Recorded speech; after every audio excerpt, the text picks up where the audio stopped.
Haleluya, kebenaran hari ini Markus pasal yang ke-7 ayat 1. Perintah Allah dan adat istiadat Yahudi. Pada suatu kali serombongan orang Farisi dan beberapa ahli Taurat dari Yerusalem datang menemui Yesus. Mereka melihat bahwa beberapa orang muridnya makan dengan tangan najis, yaitu dengan tangan yang tidak dibasuh.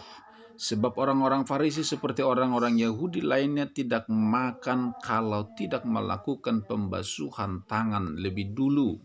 Karena mereka berpegang pada adat istiadat nenek moyang mereka.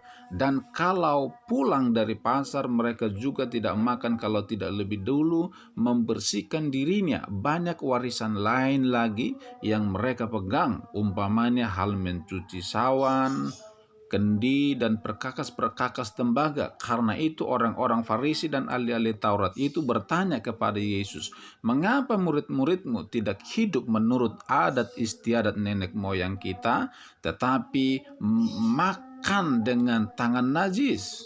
Jawab Yesus kepada mereka, "Benarlah nubuat Yesaya tentang kamu, hai orang-orang munafik, sebab ada tertulis, bangsa ini memuliakan aku dengan bibirnya, padahal hatinya jauh daripadaku. Percuma mereka beribadah kepadaku, sedangkan ajaran yang mereka ajarkan ialah perintah manusia.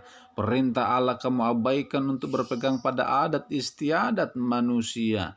Yesus berkata pula kepada mereka, "Sungguh pandai kamu mengesampingkan perintah Allah supaya kamu dapat memelihara adat istiadatmu sendiri.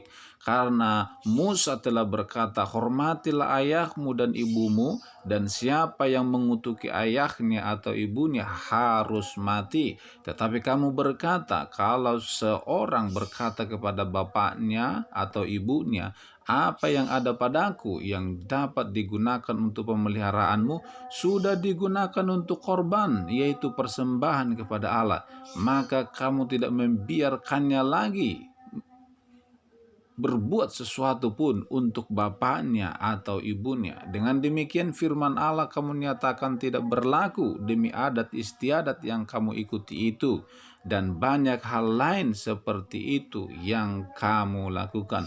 Lalu Yesus memanggil lagi orang banyak dan berkata kepada mereka, "Kamu semua dengarlah kepadaku dan camkanlah. Apapun dari luar yang masuk ke dalam seseorang tidak dapat menajiskannya, tetapi apa yang keluar dari seseorang itulah yang menajiskannya. Barang siapa bertelinga untuk mendengar, hendaklah ia mendengar." Sesudah ia masuk ke sebuah rumah untuk menyingkir dari orang banyak, murid-muridnya bertanya kepadanya tentang arti perumpamaan itu. Maka jawab Yesus, "Apakah kamu juga tidak dapat memahaminya?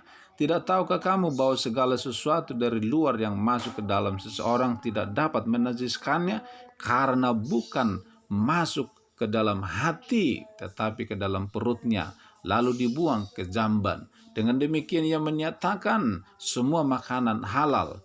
Kata Yesus lagi, "Apa yang keluar dari seseorang itulah yang menajiskannya. Sebab dari dalam, dari hati orang timbul segala pikiran jahat, percabulan, pencurian, pembunuhan, perzinahan, keserakahan, kejahatan, kelicikan, hawa nafsu, iri hati, hujat, kesombongan, dan kebebalan. Semua hal-hal jahat ini timbul dari dalam dan menajiskan orang."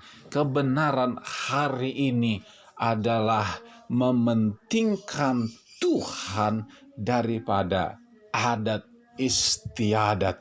Saudara, murid-murid Yesus, mereka tidak hidup mengikuti adat istiadat Yahudi pada waktu itu, tetapi orang-orang Yahudi yang hidup di dalam adat istiadat, mereka menegur Yesus, "Kenapa murid-muridmu tidak cuci tangan, tetapi kami melakukannya?" Saudara yang dikasihi oleh Tuhan, Yesus berkata, Tuhan adalah Tuhan bagi semua.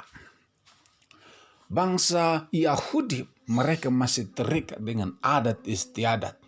Dan Orang-orang yang sudah percaya kepada Yesus, Tuhan mereka bukan adat istiadat, tetapi Tuhan Yesus menjadi Tuhan. Mereka tidak taat kepada aturan-aturan dunia ini, melainkan mereka lebih taat kepada Tuhan. Aturan-aturan yang ada di dunia itu, di dunia ini, semua itu baik, tetapi kalau itu membawa kita jauh dari Tuhan, maka itu menjadi tidak baik. Saudara yang dikasihi oleh Tuhan, seringkali banyak orang memilih adat istiadat daripada memilih Tuhan. Itulah yang dinubuatkan oleh Yesaya. Mereka beribadah kepada Allah, tapi hati mereka tidak kepada Allah. Saudara yang dikasihi oleh Tuhan, adat itu penting hubungan kita dengan sesama. Tetapi jangan karena hubungan kita dengan sesama, kita menghancurkan hubungan kita dengan Tuhan. Adat bukan segalanya, tetapi Tuhan adalah segalanya. Marilah kita menjadi berkat kepada banyak orang, karena Tuhan ada di dalam kita. Tuhan memberkati. Haleluya.